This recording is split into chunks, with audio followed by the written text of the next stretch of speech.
Hello guys, welcome to my channel. तो आज की इस वीडियो में हम बात करेंगे एक ऐसे शख्स के बारे में जिसने पैदल चलकर पूरी दुनिया का सफ़र किया, बल्कि अभी तक उसका सफ़र जारी है। तो आज उसकी स्टोरी की वीडियो के ऊपर हम रिएक्शन देंगे। तो चलिए वीडियो की तरफ चलते हैं बिना टाइम वेस्ट किए। ये शख्स दुनिया के सबसे लंबे कंटिन्यूअस रास्ते को क्रॉस करने पर तुला है, वो भी सिर्फ पैदल। पैदल। जी हाँ, जहाँ हमारी सोच खत्म होती है वहीं कार्ल बुशबी की सोच का आगाज होता है। ना 5,000 किलोमीटर, ना 10,000 और ना ही 25,000 किलोमीटर। इन्होंने इस सफर पर हैरत अंगेज तौर पर अभी तक 47,000 किलोमीटर का सफर सिर्फ अपने पैरों पर 47,000 तय किया है। किलोमीटर और हैरानी की बात, आज भी इनका सफर खत्म जारी। नहीं हुआ। 25 कंट्रीज, 6 डेजर्ट्स, 7 माउंटेन रेंजेस और 27 इयर्स का वक्त, पर ओह मकसद माय सिर्फ गॉड। मतलब ये बंदा जवानी में चला था और अब ये बंदा भाई एजिड हो चुका है, वाइट आ गए हैं उसके बाल। क्या बात है। एक पूरी दुनिया का पैदल चक्कर लगाना, और वो भी बिना किसी सपोर्ट के। वाह। लेकिन आखिर कैसे?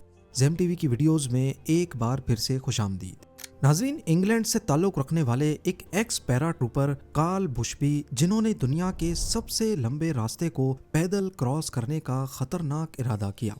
1 नवंबर 1998 को उन्होंने ओ भाई भाई भाई।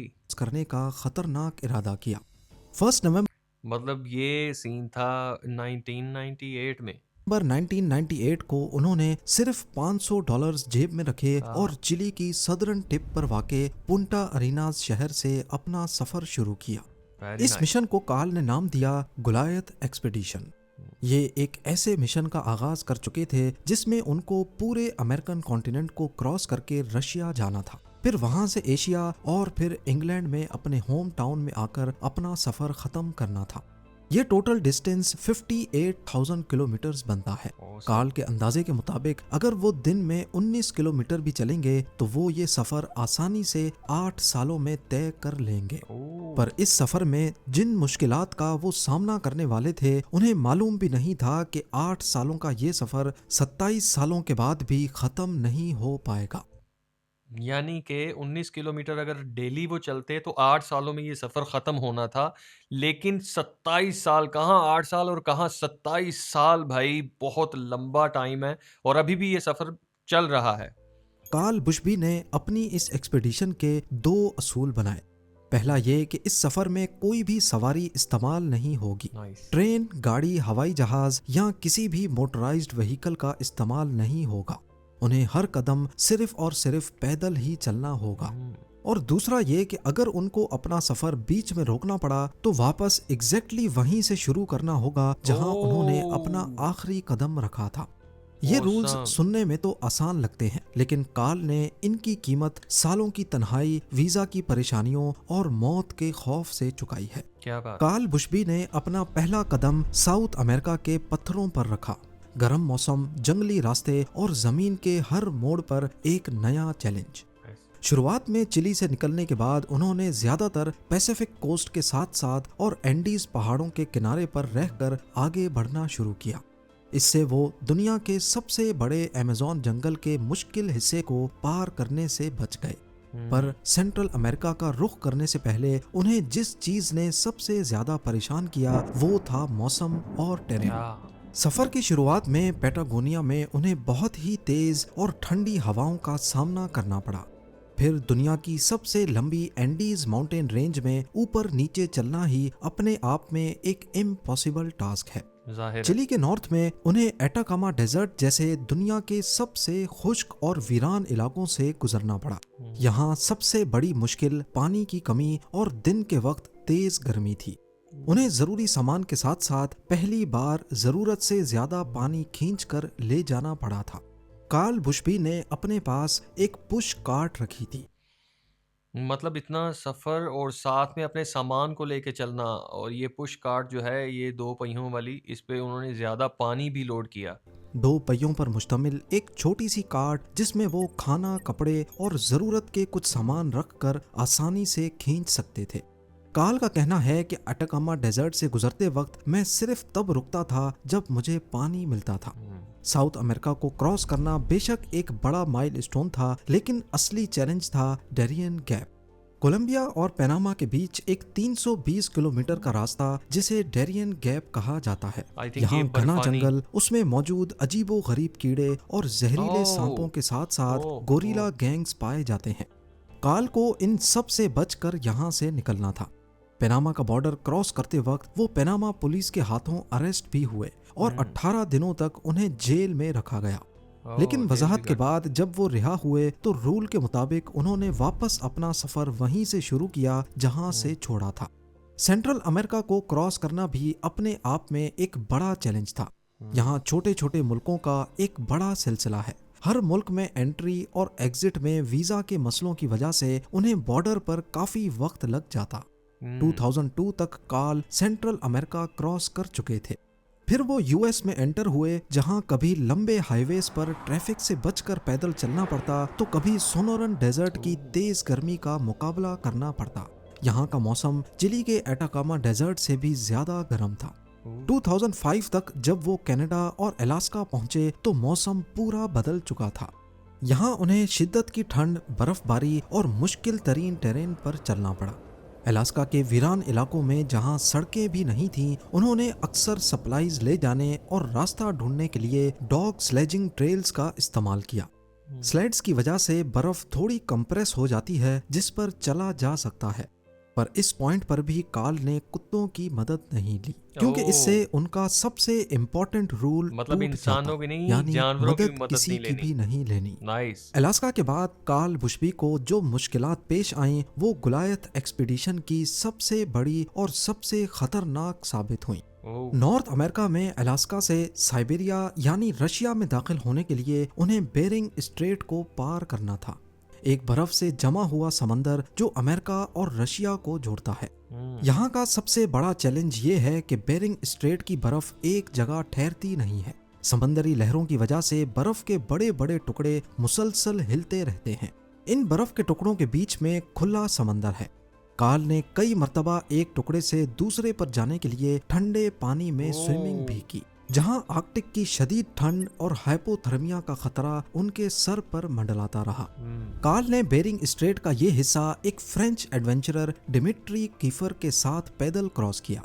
240 किलोमीटर का ये रास्ता आर्कटिक के खतरनाक तूफान और 14 दिनों तक बिना नींद किए गुजारा, और आखिर में जब वो रशिया पहुंचे तो उन्हें इस सफर की सबसे लंबी रुकावट का सामना करना पड़ा। रशियन अथॉरिटीज ने उन्हें अरेस्ट कर लिया। बेशक काल के पास रशिया में एंटर होने का वैलिड वीजा मौजूद था, लेकिन रशियन अथॉरिटीज का कहना था कि बेरिंग स्ट्रेट कोई ऑफिशियल पोर्ट ऑफ एंट्री नहीं है। इस मसले को लेकर काल को डिपोर्ट करके वापस यूके भेज दिया गया। यहाँ उनका सफर खत्म हो सकता था, लेकिन क्योंकि काल अब एक फेमस फिगर बन चुके थे, इसीलिए ब्रिटेन के deputy prime minister John Prescott और रशियन बिलियनर रोमन अब्रामोविच ने इंटरवीन किया और काल को रशिया में चलने की परमिशन मिल गई। लेकिन ये सफर आसान नहीं था। उनके वीजा सिर्फ 90 दिन के लिए लगते थे, यानी हर 90 दिनों के बाद उन्हें रशिया छोड़कर वापस किसी मुल्क जाना पड़ता। कई बार ये डिले महीनों तक चला। 2008 में तो उनकी फंडिंग भी खत्म हो गई। उस वक्त वो मेक्सिको में रुक गए और 2 सालों तक सिर्फ इंतजार करते रहे। फिर 2011 में फंडिंग मिलने के बाद काल ने फिर से रशिया में एंट्री की।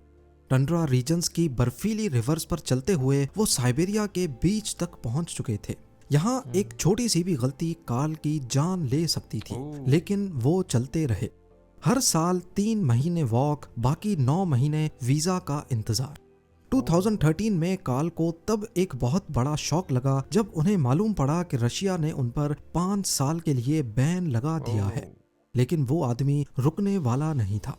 काल ने प्रोटेस्ट रिकॉर्ड करवाने के लिए कहीं पर धरना देने के बजाय एक अनोखा तरीका अपनाया। उन्होंने लॉस एंजलिस से वॉशिंगटन डीसी तक 4800 किलोमीटर पैदल चलकर रशियन एम्बेसी के बाहर प्रोटेस्ट किया। उनका सिर्फ यही सफर अपने आप में एक बहुत बड़ा रिकॉर्ड था। जब मीडिया ने इस अनोखे प्रोटेस्ट को रिपोर्ट किया तो रशियन अथॉरिटीज ने 2014 में उन पर लगाया हुआ 5 साला बैन वापस ले लिया।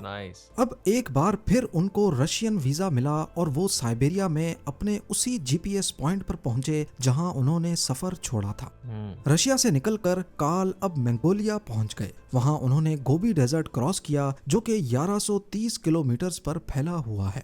हम्म, फिर वो चाइना के रास्ते कजाकिस्तान, उज्बेकिस्तान और तुर्कमेनिस्तान से गुजरे, लेकिन ईरान के वीजा ने उनका रास्ता एक बार फिर बंद कर दिया। ये बहुत मुश्किल है पेंडेमिक का भाई। दौर था और तुर्कमेनिस्तान में ही काल का सफर लंबे अरसे तक रुक गया। जब ईरान का वीजा फिर भी नहीं लगा तो 2022 में काल ने एक जानलेवा प्लान बनाया। हम्म, उन्होंने सोचा कि अगर मैं ईरान नहीं जा सकता तो कैस्पियन सी से स्विम करके आज़रबाईजान जरूर पहुंच सकता हूं। इस काम के लिए उन्होंने एक छोटी कायक हाथ की, पर अपने लिए नहीं बल्कि अपने सामान को लादने के लिए। क्या बात। उन्होंने 288 किलोमीटर का कैस्पियन सी 31 दिनों में क्रॉस किया। ओहो, रोजाना वो 6 घंटे स्विमिंग करते थे, 3 घंटे सुबह और 3 घंटे शाम को। मतलब फिर रात को उसी 31 कायक पर दिन चढ़कर वो सो पानी में जाते रहे। थे। तेज लहरों ने उनका रास्ता रोकने की बहुत कोशिश की, लेकिन काल नहीं टूटे। उनका कहना था, मुझे स्विमिंग करना पसंद नहीं है, लेकिन ये करना जरूरी था। ओह, आखिर वो आज़रबाईजान पहुंच गए और वहां से फिर वॉक शुरू कर दी।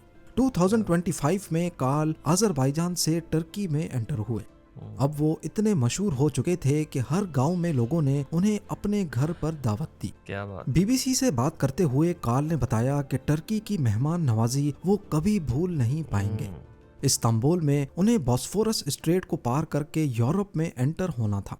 बॉस्फोरस ब्रिज पर सिर्फ गाड़ियां अलाउड हैं, पर अथॉरिटीज ने सिर्फ काल को इस पर पैदल चलने की परमिशन दी और यूं वो इस ब्रिज को पैदल क्रॉस करके ऑफिशियली यूरोप में परमिशन भी लेता एंटर रहे हो गए। इस मौके पर उनका कहना था कि मैं जब निकला था यूके में टोनी ब्लेयर प्राइम मिनिस्टर थे, अब ब्रिटेन में 5 नए प्राइम मिनिस्टर्स आ चुके हैं। मुझे लगता है जब मैं घर जाऊंगा तो वो मुल्क भी नया होगा। 27 सालों की बेमिसाल मुशक्कत के बाद काल बुशबी के अब आखिरी 3000 किलोमीटर्स बचे हैं। सिर्फ उनका 3000 टारगेट किलोमीटर है Bulgaria, Romania, Hungary, Austria, Germany और फ्रांस से होते हुए यूके तक पहुंचना। पर काल के लिए अब एक और बड़ा मसला आने वाला है और वो है इंग्लिश चैनल, यानी यूके और फ्रांस को जोड़ने वाला चैनल टनल। चैनल टनल पर भी वॉक करना सख्ती से बैन है, क्योंकि वहां से हाई स्पीड ट्रेन्स गुजरती हैं, गर्माइश हद से ज्यादा और ऑक्सीजन की कमी। लेकिन एक और रास्ता भी है, सर्विस टनल। ये भी चैनल टनल में टोटल 3 टनल्स बने हैं, 2 ट्रेन्स के लिए और एक इमरजेंसी के लिए रखा गया है, जिसे सर्विस टनल कहते हैं। पर इस टनल को पैदल इस्तेमाल करने के लिए काल को स्पेशल परमिशन लेनी पड़ेगी। एक्सपेक्ट किया जा रहा है कि काल बुशबी गुलायत एक्सपीडिशन का आखिरी कदम 2026 में अपने होम टाउन में रखेंगे, मतलब और उस वक्त तक वो 58,000 किलोमीटर्स ट्रेवल कर चुके होंगे, जो कि अर्थ का 1.5 टाइम्स सर्कमफ्रेंस बनता है। काल के इस एक्सपीडिशन से ये जाहिर होता है कि इंसान अपनी लिमिट्स खुद बनाता है, लेकिन असल में उसकी कोई लिमिट नहीं है, वो जो चाहे कर सकता है। अब जब नेक्स्ट टाइम आपको लगे कि जिंदगी रुक सी गई है, तो ये याद रखें, काल बुशबी अभी भी चल रहा है। क्या बात है। बेशक दुनिया बहुत बड़ी है, लेकिन एक इंसान के इरादे के सामने छोटी पड़ सकती है। बिल्कुल। एक मौके पर काल का कहना था, जिंदगी रुकती नहीं, सिर्फ रास्ता बदलती है। उम्मीद है जेम टीवी की ये वीडियो भी आप लोग भरपूर लाइक और शेयर करेंगे। हो तो भाई ऐसा गोल हो तो दुनिया की कोई ताकत आपको आपके मकसद को हासिल करने से नहीं रोक सकती। तो देखें, इस बंदे ने अभी तक इतना लंबा सफ़र कर लिया है और सिर्फ 3000 किलोमीटर इसके बाकी हैं। सिर्फ हम कह रहे हैं, लेकिन ये 3000 किलोमीटर भी बहुत ज़्यादा सफ़र है। तो अगर इसने इतना सफ़र कर लिया है 47,000 किलोमीटर, तो ये 3000 की खातिर पीछे हटने वाला नहीं है, ये इसको पूरा करके रहेगा। आज की वीडियो आपको कैसी लगी ज़रूर बताएं। वीडियो अच्छी लगी हो तो लाइक करें और ऐसी और वीडियोस देखने के लिए मेरे चैनल को सब्सक्राइब करें। मिलते हैं नेक्स्ट वीडियो में, तब तक के लिए इजाज़त दीजिए। Bye bye.